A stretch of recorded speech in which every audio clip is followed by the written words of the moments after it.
and a real, like I had dabbled before with Enneagram, but 4 years ago I really dove in to the point of deep reflection on the Enneagram and its kind of power of self-observation and how you can use it to not only figure out your crap, but figure out how to work with people in your life so that you're not constantly reacting to their crap. So I found it an invaluable tool.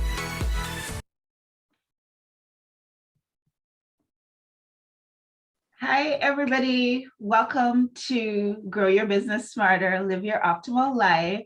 Today, our very special guest is Meredith Vaish, and she's my very dear friend. Let me just say that once and for all. You will find, however, that a lot of our guests, by the time we get to the point where we're on camera, they have already become my very dearest friend. And so it's no surprise that Meredith is our special guest. So today we're talking about growing your business smarter, but we're talking about ease and flow. And Meredith is an expert at pause. And so she's going to be talking to us about how we can use the power of the pause to actually grow our businesses, to get to that 6, 7, 8 figure mark. Who knows?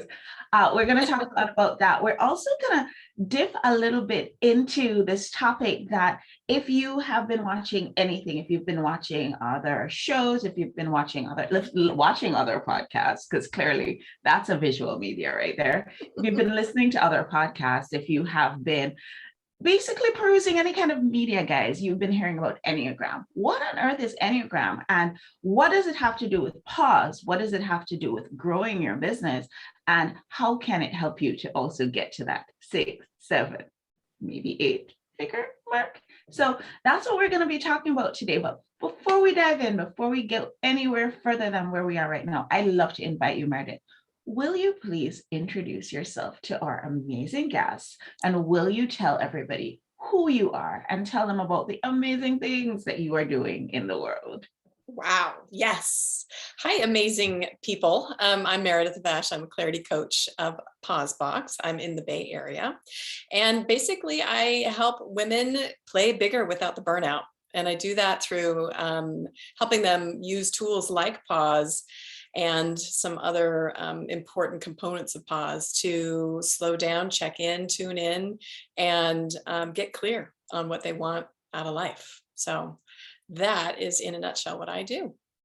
Say your tagline again, because I love it. I feel like it's just really great. Say it This again. Is the play bigger without the burnout. Play bigger without the burnout. Bigger without the burnout. Guys, you've heard the name of this show before, right? Have you heard the name of this show? It's Grow Your Business Smarter. But while you're doing that, you still want to live your optimal life, right? Yeah. And so if you can get bigger without the burnout, you know, I'm going to be all about that. You know, that is the sort of thing that's welcome 100% on this show. So, Mare, tell us a little bit about how you got here, because we know that you were the big muckety muck back in corporate and you were doing all the things that actually would lead a girl to burnout. So tell us that whole story. What all happened? Yeah, I would say, in my opinion, I was not playing big and I was burning out. So you can actually burn out when you don't play big too. And so I was playing small. I was in a corporate role. It was at the university nearby. So very prestigious university. And my proving, pleasing perfectionism was just dialed past 10, right? I was always the go-to girl. I was heroic every day. I saved, all the projects and all the deadlines, and I was always available, and I was always really striving to be valued. And I was. People saw me as like the person to trust with really big, important priorities.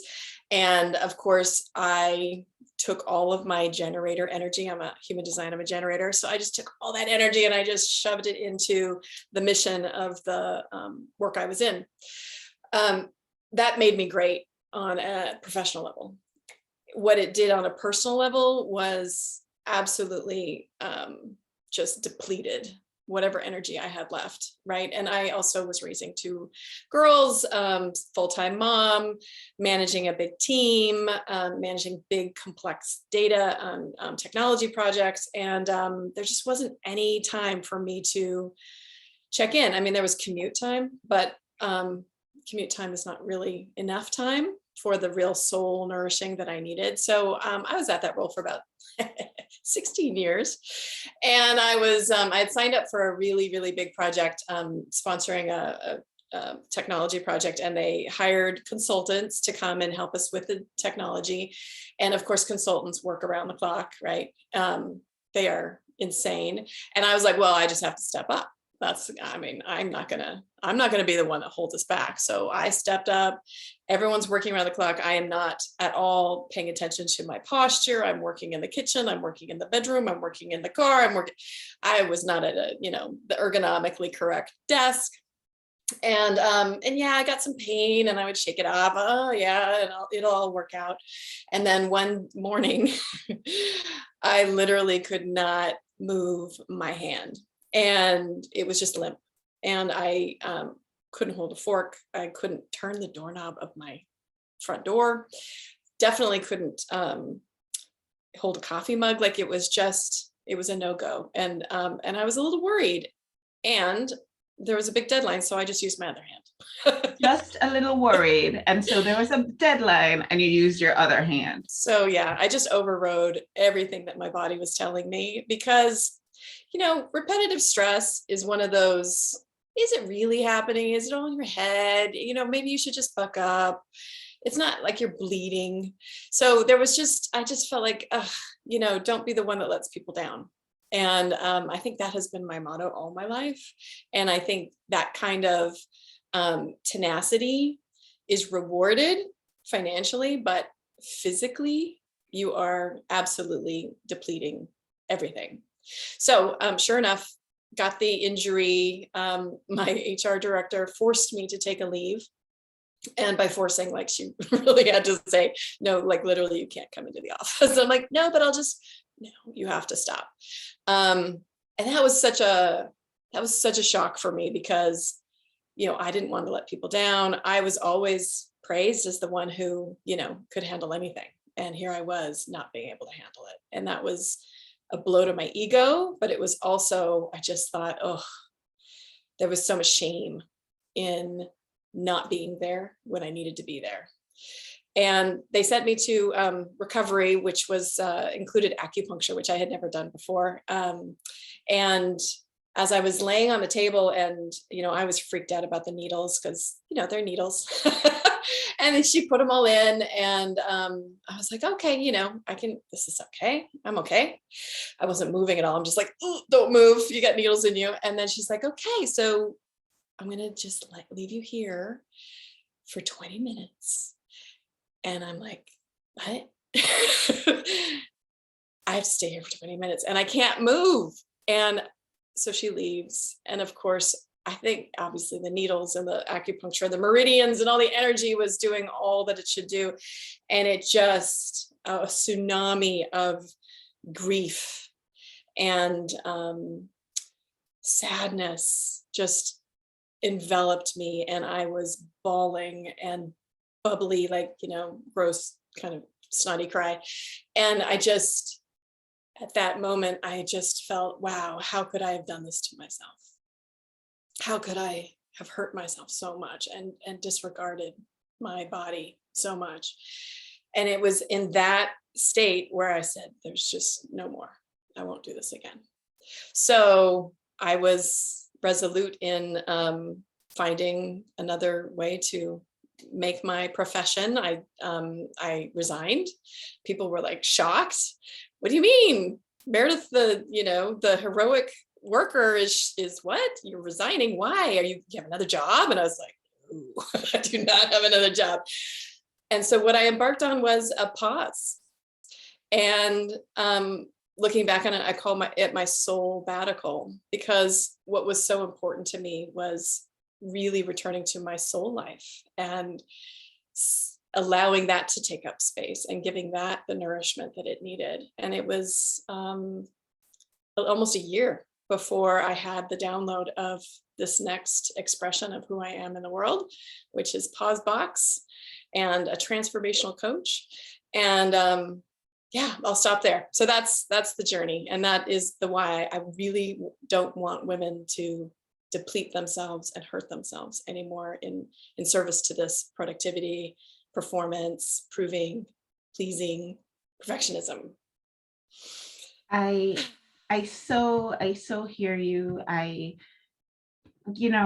so identify with your story, Meredith. And I think that's one of the reasons why you and I, we connected so intimately, immediately when we met, because our stories are so similar.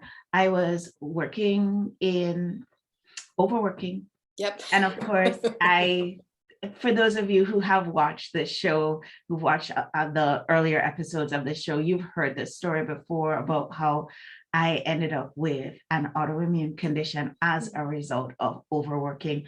I bring my friends on to share their stories with you too, because it's really, really important for us to, if we can, prevent these episodes and perhaps even prevent recurrences of these episodes. Because how many of us have been through these things and we still haven't learned this lesson yet? So tell us a little bit about what's the number one thing, Mer, that your clients, the people who come to you, why are they coming to you? What's the thing that's pulling people into the programs and services that you offer? Yeah, it's funny. What they come with is not necessarily their, so I have this feeling that their soul knows that they need nourishment, but what their brain allows is, I'm not sure I'm happy in this job, or maybe I need a career change, or maybe I've just kind of lost my purpose. I have real like rock stars come and just, I don't know where my creativity is anymore. I'm kind of just angry all the time. I'm resentful, or I'm checked out. Like I don't even know what I want anymore. So those are kind of the symptoms of my people. And I remember telling one of my overachievers, she was interested in, maybe this is a career change I need. And I said, well, I'm not a career coach. But I don't think career change is what you need. Like eventually, yes, career change will be what you need. But right now, what you need is to find that source within you that speaks the knowing that you need to know, and reconnecting to that. And, there's not a lot of people in corporate who are like, yeah, let me give you some money to help me reconnect to my source. But the effects of it are everywhere. Like if you are not in communication with your own guidance on a daily moment by moment kind of basis, then you will get triggered and you will get distracted by the stuff that culture is going to privilege and prioritize, right? You're going to get incented by money and status and promotions and achievement and reputation. And those are all fine as long as they come with you being who you need to be and honoring who you are. And the other element really is trusting that everything's always working out for you, so you can give up that grip of control. So that's probably one of my, I would say it would be my middle name, Meredith Control Vaish. Like I grew up controlling everything because it was all about delivering perfection and being seen as hugely valuable. So that control issue, we gotta take aim at that. Yeah. So how do we give up that control though, Mary? Because I mean, another reason why we're such good friends is that we're so similar. Like this holding on, this being in control is so important. Yeah. Well, first you have to start noticing it. Like there's no silver bullet here. First of all, you have to acknowledge what it's costing you, right? Control typically is like, oh, I'm promoted, I'm bonused, I'm successful, I made whatever milestone. But when you are creating from control, you are working against yourself. You may get stuff done, but it is, I call it hustle. It's the hardest energy to be in because it is all under your own steam, right? It's just you against the world, and by golly, you're going to get it done. And that's exhausting, and you can pull it off because you're crazy talented, but boy, the cost is too high. So what you want to do is you want to start entering what I call the creator zone or the golden zone, right? This is where it's not just you against the world, it's you, your dream and vision living through you. So how do you co-create this expression of who you are in the world?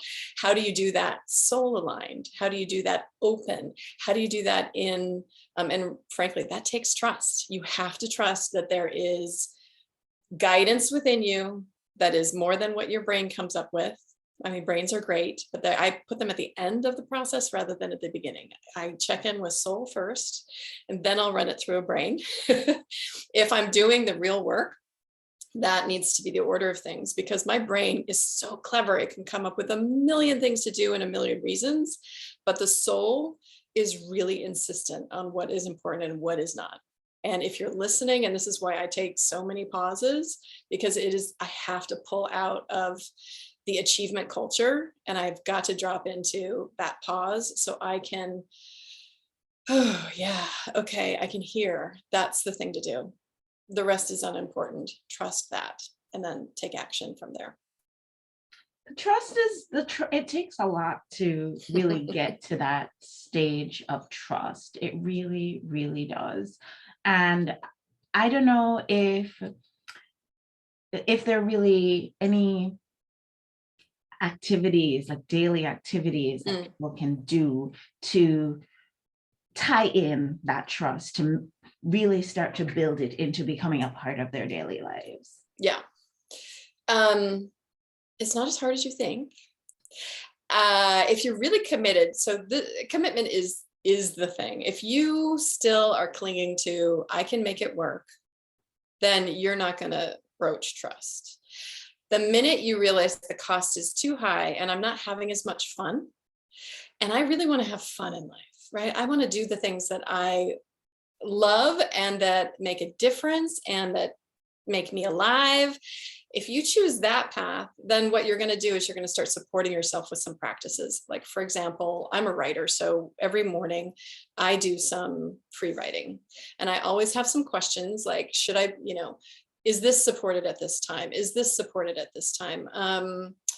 Give me a message about this issue in my life. Where could I, is it time to grow this particular project? So I am constantly asking really important questions to my soul. And because of my wiring, I have what's called expression magic. I hear from my soul yeses and nos, and I get feelings and senses of, this is kind of the intuition coming in of do that or not yet.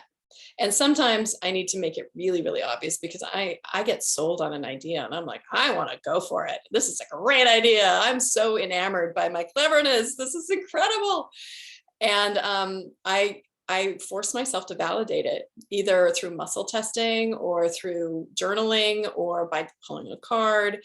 Like, I have to temper this, brain with the soul's wisdom, and the soul's wisdom speaks so softly that you got to take some time and you got to listen.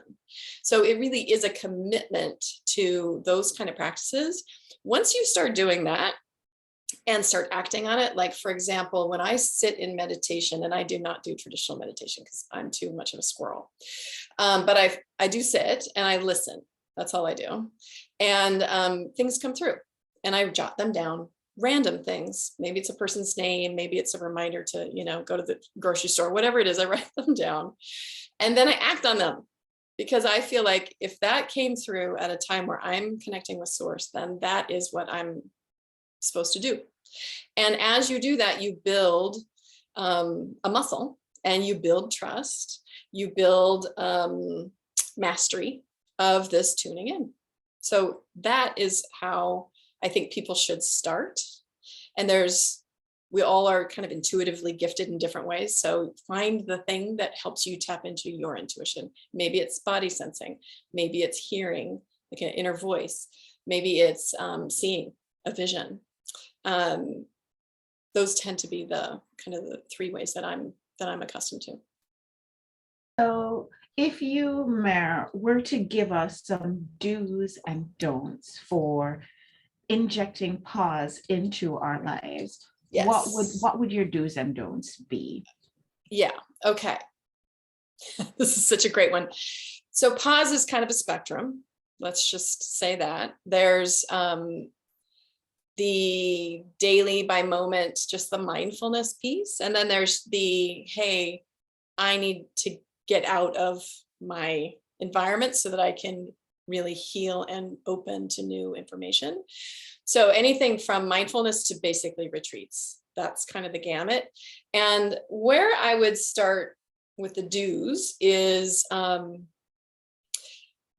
noticing. You really need to start having a noticing relationship with your energy. Where do I feel expansive? Where do I feel constricted? You can notice it. Then you can start connecting it.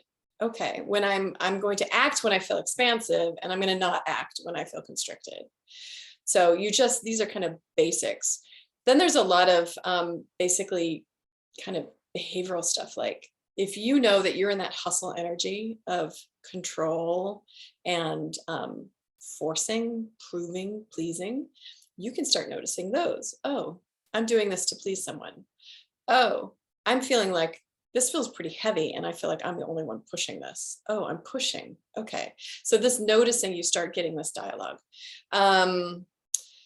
From there, you've got to start taking action from, letting go of control. Can you delegate something? Can you let go of how you think something should turn out?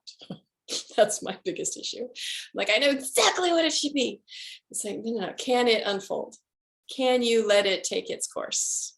Can you trust that it is divinely inspired and it will all work out to your highest benefit without you having to like get in there and, crank it up? Exactly. So the other thing is around inner critic. Like I do a ton of work with inner critic because pleasing provers and perfectionists always have this voice inside that tells them they're wrong or they should have done it better or they didn't get the memo or what's wrong with them and I don't belong and So interrupting that inner critic and just really practicing, how can I make myself radically right now? Like if I feel this is like, I want to take a nap. Instead of going, oh, I can't believe I have to take a nap. I'm such a weenie and I don't have time and nobody else does this. And it's like, you know what? Thank you, body. I will happily take a nap right now because I know it will restore me and I will come back at 200%. So how can I make this right? Oh, I must have some wisdom because my body's telling me it's tired. Let's honor it. How can we honor ourselves? We are constantly degrading ourselves, diminishing ourselves, dismissing ourselves. Like, how can we honor what it is that we're feeling? And that is hard because we are so programmed not to even tune in. What do I need right now? I don't know. What do other people need right now? Maybe do I should do that? So that's the practice. What do I need? And ask it all the time. We're on the Win-Win Women Network, and a lot of our viewers are women, a lot of our viewers are moms, a lot of our viewers are tuned into this idea of what does everybody else need before we ever even think about what do I need? What is important to me? And it's kind of hard to make that switch from being the parent or the wife or the caregiver to actually taking care of self. And do you have any life hacks? Do you have any advice? This is real. This is real life, Meredith. This is real stuff. I know nobody can, get away for a year from their job. I mean, that's a pretty big luxury. Yes, I have some questions or inquiries for the person who's like, but I can't, because I mean, that's what I thought. I can't do this. And then my body said, oh, well, we're going to force you. You think you can't, but just wait till you can't move your arm. And then you'll figure out, oh, maybe I can take a step back. So you don't want to wait till it gets that bad. You want to hear some of the earlier signs. Or you don't want to be treating your patients on crutches. That's just never. Yes, doctor, heal thyself. Yeah. So, for me back in the day, as I was moving into this work, I had to do things that felt really uncomfortable. And for me, the most uncomfortable thing is asking for support, asking for help, asking for money, asking for space, asking for anything that is me driven, because I'm brilliant at getting other people's needs met, and I'm so wired for it. So one of the really terrifying things that happened in this journey was I had to ask for like coaching support. And the coach was, let's say $3,000. And I was like, I could never. Well, what are the things that you say, I could never ask for that for me? Make a list of those things and then start acting bravely around, what if I did ask for that? Because we are not meant to thrive in this kind of do-it-yourself bootstrapping culture. And, when I was growing up, John Wayne was like the pinnacle of like independence in my house. My stepdad loved John Wayne. So I grew up with this conditioning that you can't need anything. You can't ask for anything. You should just be independent. You should be tough ass and just get it done. And I grew up with that and I matured like that. And of course, I would nurture everyone around me except myself. So do the frightening things, ask for the space, ask for a day off, go on retreat, ask for a babysitter to come so you can just go out and treat yourself to a nourishing meal. I did hire a babysitter to come on Saturdays just during the day so I could just go to Target. That was like shopping therapy, but I just felt like I could look at, they have fun things that they, beauty and practical is like, I just enjoyed looking at what was offered in stores. It started with just claiming time for myself. So whatever you do with that time is your first step into pause. And then as you get more adept, then there's lots of skills I can teach you around how do you hold a container so that you get transformation when you pause. Because I don't know if you know this, there's like 4 steps to pause. One is distraction. We do a lot of this. We, watch TV or we eat food or drink wine or shop. Those are kind of distraction pauses. They're nice, but they're not really long lasting. There's relaxation pauses. And I think you just got back from one that's called vacations. And they're lovely and they're very meaningful and they're fleeting. It's not exactly, sometimes it can be depleting if it was really active. And then there's the forced pause, which you heard about from me, like something medically happens or something financially happens or something relationship happens where you are just put on pause. And then there's the pause that we can actually initiate as just a claim for our own creative life. Like, who am I and who am I becoming and what matters to me? And that is really the pause that I'm talking about. I would love it if all women, especially professional women, gave themselves that space to really tune in, because it is an accelerant. It is I always call it the rubber band. You pull back and then you fly forward. You cannot keep going forward without a pullback, a step back, a rest. So I've been talking a lot. Did that answer?